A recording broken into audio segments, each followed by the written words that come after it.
आप सब बच्चों को एक सूचना बताया जा रहा है और आज 23 मार्च है ना।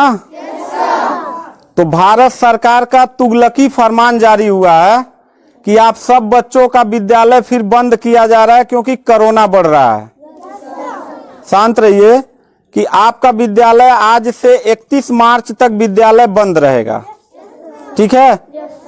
और आप सब लोगों को बताना चाहेंगे कि यही काम पिछले साल भी हुआ था कि एक हफ्ते के लिए लॉकडाउन किया जाएगा जब आपका एनुअल एग्जाम चल रहा था, और तब से लेके पूरा साल जो था वो विद्यालय बंद हो गया, जिससे आपकी पढ़ाई बहुत ज्यादा नुकसान हुआ। और इस साल जब विद्यालय खुला, आपने किताब कॉपी अपना सारा व्यवस्था कर लिया, तब हमारे तुगलकी फरमान जो हमारे सरकार हैं वो अब आदेश कर दिए कि अब फिर जो है कि ये विद्यालय फिर बंद होगा। माननीय योगी आदित्यनाथ महाराज जी, मैं आपसे पूछना चाहता हूं कि आप बच्चों के भविष्य के साथ और जो प्राइवेट अध्यापक विद्यालय में पढ़ा के अपनी रोजी रोटी कमा खा रहे हैं, उनके पेट पे लात क्यों मार रहे हैं? इन बच्चों के भविष्य के साथ खिलवाड़ क्यों कर रहे हैं? ठीक है, कोरोना अगर बढ़ रहा है, विद्यालय बंद था, पूरे साल में किसी एक अध्यापक ने, किसी एक प्रबंधक ने कभी भी विद्यालय खोलने के लिए कोई धरना प्रदर्शन नहीं किया और हम लोगों ने पूरा सपोर्ट किया। लेकिन बीच में अगर कोरोना फैल रहा है तो मैं आपसे पूछना चाहूंगा कि जब गोरखपुर महोत्सव आप करा रहे थे तब कोरोना फैल नहीं रहा था। जब आप आके यहाँ पे इलाहाबाद के प्रयागराज में कुंभ का मेला लगवा रहे थे तब कोरोना नहीं फैल रहा था, जहां पे करोड़ों लोग स्नान करने गए। और अभी हरिद्वार में महाकुंभ का आयोजन आप करवा रहे हैं तब कोरोना नहीं फैल रहा है। बिहार में चुनाव हो रहा है तब कोरोना नहीं फैल रहा है। और विद्यालय जो बच्चों का सबसे देश की रीढ़ की हड्डी होते हैं, जिनकी बुनियादी शिक्षा, प्रारंभिक शिक्षा आप बिल्कुल बर्बाद कर दिए हैं पिछले 2 साल से, और अब जाके फिर लॉकडाउन आप लगा रहे हैं। तो आपसे पूछना चाहेंगे कि बच्चों के भविष्य के साथ आप मैच क्यों खेल रहे हैं? ये जितने भी बच्चे हैं, अगर 1 मार्च आप 1 अप्रैल बोले हैं, 1 अप्रैल तक अगर विद्यालय नहीं खुला तो इन सारे बच्चों को लेके मैं रोड पे बैठ जाऊंगा। ये मैं आपको खुला चैलेंज कर रहा हूं, क्योंकि बात सिर्फ मेरे तक का नहीं है, इन सारे बच्चों का भविष्य है। और इन सारे बच्चों का भविष्य आप लोग अंधकार में डाल रहे हैं। आप लोग खुद नहीं चाहते हैं कि देश का बच्चा पढ़े, पढ़ के कुछ लायक बने। आप लोग अपना, जब रैली निकालना रहेगा, चुनाव रहेगा, तो कोरोना आपके पास नहीं रहता है। और जब आपको लगेगा कि आपके विपक्ष में लोग खड़े हो रहे हैं तो आप कोरोना का ड्रामा करा के विद्यालय को सबसे पहले आप बर्बाद कर रहे हैं। आप बताइए, विद्यालय में, आप गोरखपुर जिले में 193 लोगों ने अपने विद्यालय की मान्यता निरस्त करा लिया।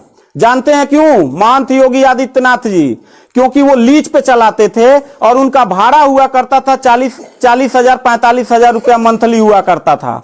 वो भाड़ा न चुकाने के वजह से, चूंकि मालिक को भाड़ा चाहिए, उन लोगों ने अपनी मान्यता निरस्त करा दिया। और सरकारी जो स्कूल है उनकी हालत तो पहले से मतलब खस्ता हो चुकी है।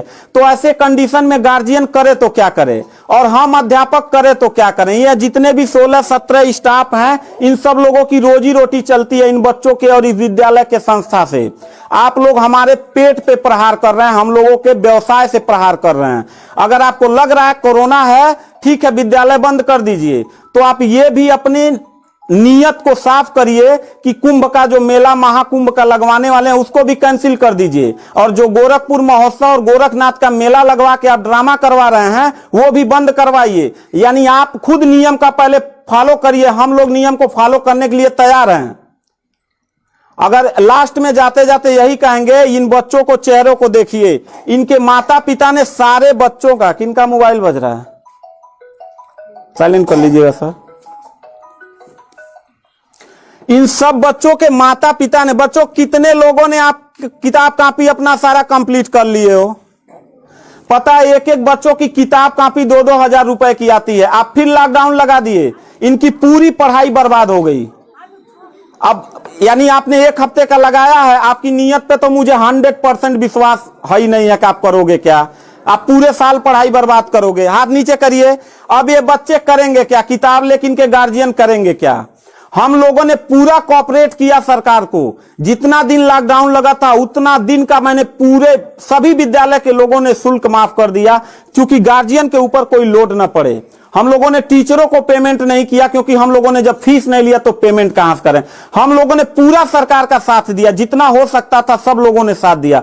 लेकिन अब इतनी कंडीशन होने के बाद, विद्यालय खुलने के बाद आप लोग विद्यालय बंद कर रहे हैं, ये बहुत ही गलत कर रहे हैं। और आपका पॉलिटिकल जो फंडामेंटल जिस पे आप चल रहे हैं कि जिन नियतों पे आपका बर्बाद होने वाला है, मैं लिख के आपको दे दूंगा कि अगर फिर से 1 अप्रैल के बाद, ठीक है, अगर 1 हफ्ते के रोकने के बाद कोरोना भाग जाता तो मतलब 1 हफ्ता आप बंद कर लीजिए, बिल्कुल हम लोग 1 हफ्ता नहीं पढ़ाई कराएंगे। लेकिन अगर फिर साल भर का ड्रामा आपने किया तो निश्चित तौर पे याद रखिएगा कि तानाशाही उतना ही अच्छा लगता है जितना तानाशाह के अंत होने का समय ज्यादा दूर हो, और आपका समय बिल्कुल नजदीक आ गया है। तो मैं उम्मीद करता हूं कि आप ये काम बिल्कुल मत करिएगा। 1 अप्रैल के बाद अगर विद्यालय फिर से आप बढ़ाएंगे तो इन सब चेहरों को देख लीजिए, और इनके गार्जियन को लेके, अपने पूरे स्टाफ को लेके, जिले से लेके मैं प्रदेश लेवल तक धरने पे बैठूंगा, इस बात को याद रखिएगा। क्योंकि सवाल यहां सिर्फ मेरे रोजगार का नहीं है, मेरे जितने सहपाठी और जितने मेरे कर्मचारी लोग हैं और इन बच्चों के पढ़ाई का भविष्य का सवाल है। तो मैं इन बच्चों को लेकर धरने पे बैठ जाऊंगा, और जरूरत पड़ा तो असंवैधानिक भी हो जाऊंगा। इसी के साथ मैं सरकार से रिक्वेस्ट करूंगा कि अगर 1 हफ्ता में बंद करने से कोरोना भाग जाता है तो हम सब लोग आपके साथ हैं, अगर नहीं भागता है तो 1 अप्रैल से छोड़ दीजिए। हम लोगों को कोरोना होगा, मरेंगे, क्या करेंगे वो हम लोगों की रिस्पांसिबिलिटी है। आपको इतना चिंता करने की जरूरत नहीं है, क्योंकि कोरोना में लॉकडाउन लगाने के बाद खाना हम ही लोग पहुंचाएंगे, लोगों के आने जाने की व्यवस्था हम ही लोग करेंगे, उनके दवा दारू की व्यवस्था हम ही लोग करेंगे। आप सिर्फ ड्रामा करेंगे, सिर्फ थरिया पिटवाएंगे और मोमबत्ती जलवाएंगे, इससे ज्यादा तो आपकी कुछ औकात है ही नहीं है। तो मैं उम्मीद करता हूं कि 1 अप्रैल के बाद आप विद्यालय खोल दीजिएगा। इन बच्चों के भविष्य के साथ आप लोग खिलवाड़ मत करिएगा। वो जो लाल वाला बटन है उस पे ठुमका फेंक के मारो या नलका, मुझे नहीं पता, बस क्लिक हो जाना चाहिए।